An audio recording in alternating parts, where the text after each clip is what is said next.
Всем добрый день! Как всегда, рада видеть вас на своем канале. Меня зовут Олеся.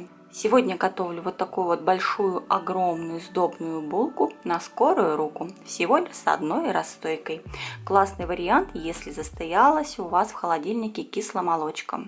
Для приготовления потребуется 800 грамм муки, 250 грамм сметаны, 250 грамм йогурта, 100 грамм сахара, либо чуть больше по вкусу, 10 грамм ванильного сахара, одно яйцо. Дрожжи я использую живые, 30 грамм. Можно брать сухие, как всегда, 1 к 3 пропорция. Берем дрожжи. Желательно, чтобы йогурт и сметана были комнатной температуры, хочу отметить. Добавляем из общего количества сахара к дрожжам буквально чайную ложечку сахара. Добавляем столовую ложку тепленькой воды и просто перетираем. Растворяем дрожжи в воде.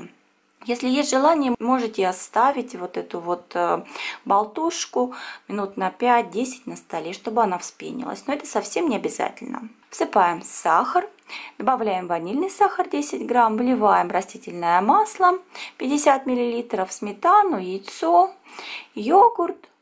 Как я уже сказала, тепленькие.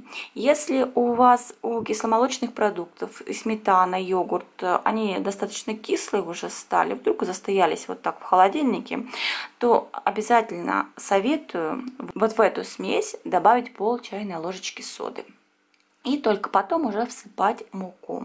Я всыпаю половину муки, добавляю вместе с мукой соль. Мука у меня уже была предварительно просеяна, когда я ее взвешивала. Просто перемешиваю все лопаткой и потом уже порциями досыпаю. Добавляю постепенно всю остальную муку и перехожу на замес руками.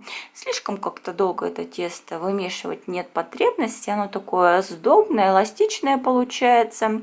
Я просто вот делаю такое густое тесто и потом хорошенько подсыпаю рабочую поверхность, перекладываю тесто на рабочую поверхность и замешиваю обычным классическим способом, чтобы тесто стало достаточно густое, но в то же время осталось мягкое, не было чересчур плотное, чтобы с ним удобно было работать.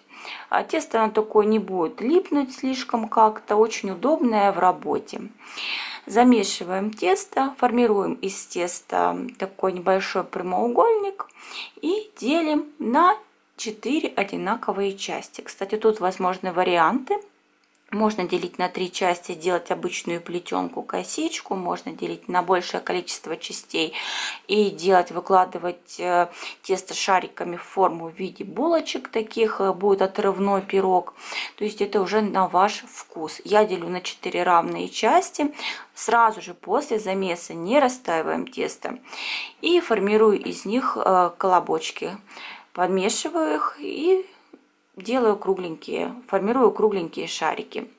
Эта булка выпекается по типу погача. Кто вместе со мной готовил, все остались в восторге быстротой, простотой и без всяких заморочек. Вот это вот тоже выпечка наподобие погачи сербской. Сформировала 4 колобка теста, прикрыла, даем им отдохнуть буквально минут 10-15 максимум, чтобы тесто просто расслабилось и было удобно с ним в дальнейшем работать, то есть раскатывать. И потом поочередно берем каждую часть теста и раскатываем в овал. Здесь не слишком важна длина, какую вы раскатаете этого овала. Ну, достаточно тонко все-таки я пытаюсь раскатывать. И потом формируем жгут. Собираем в рулет и формируем такой жгутик. Можно подщипать, можно просто подкатать, подсыпая, помогая себе мукой жгут, чтобы он был более-менее ровный. И таким же образом делаем еще один, формируем. Я буду формировать в виде такого интересного узла. Первые 2 жгута. Я сформировала вот один, сейчас раскатаю еще один и выкладываю эти 2 жгута крест-накрест, один на другой. И потом просто перебрасываю края жгутов поочередно, меняю их и перебрасываю края этих жгутов. Первый, второй, первый, второй и так чередуя, пока не закончится вся длина жгутов. Краешки можно зафиксировать, можно просто свернуть в кольцо, в круг, потому что я формирую булку. Можно оставить, кстати, в виде вот такой вот плетенки из 2 жгутов. Я подщипываю и формирую вот такой вот узел. Это будет у меня центр булки. Можно, кстати, выпекать 2 отдельные небольшие такие булочки. Тоже как вариант, если вас не устраивает такая одна огромная булка. Она действительно огромная получается. Вторые 2 кусочка теста я также раскатываю. Таким же образом абсолютно раскатываю овал, подворачиваю в рулет, подкатываю. И делаю эти 2 жгута достаточно длинными. Примерно около 70 сантиметров или чуть больше. И просто переплетаю их между собой. Потом подкатываю рукой, делая движение руками в разные стороны. То есть одной, например, правой рукой вы делаете движение вверх, а левой рукой вниз. И как бы еще раз перекручиваем этот жгут, уже готовый, сформированный. И выкладываем в форму вокруг узла. И вот такая вот красивая булка получается.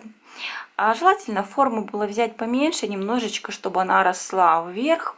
У меня большеватая все-таки форма для этого количества теста. Форма у меня примерно 31 сантиметр в диаметре. Желательно можно было взять примерно 28. Это было бы идеально. И вот такая вот булка у меня после расстойки. Да, убираем на расстойку уже сформированную булку. Ровно на 1 час в теплое место. Я, как всегда, убираю в духовку с включенной лампочкой и со стаканом горячей воды. Ровно 60 минут расстаиваем. Она поднимается. Смазываем взбитым яйцом. Посыпаем маком. И выпекаем. Я ставлю, внимание, в холодную духовку.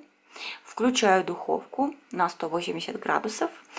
И время, которое требуется для разогрева духовки, булка еще будет расти, будет подниматься. Это примерно минут 10 еще дополнительной расстойки. Общее время выпечки примерно 52 минуты, 52-55 минут. И вот такая вот огромная, сдобная, вкусная булка, которая абсолютно не черствеет. Она может у вас лежать вот просто вплоть до недели и не изменит свой вкус.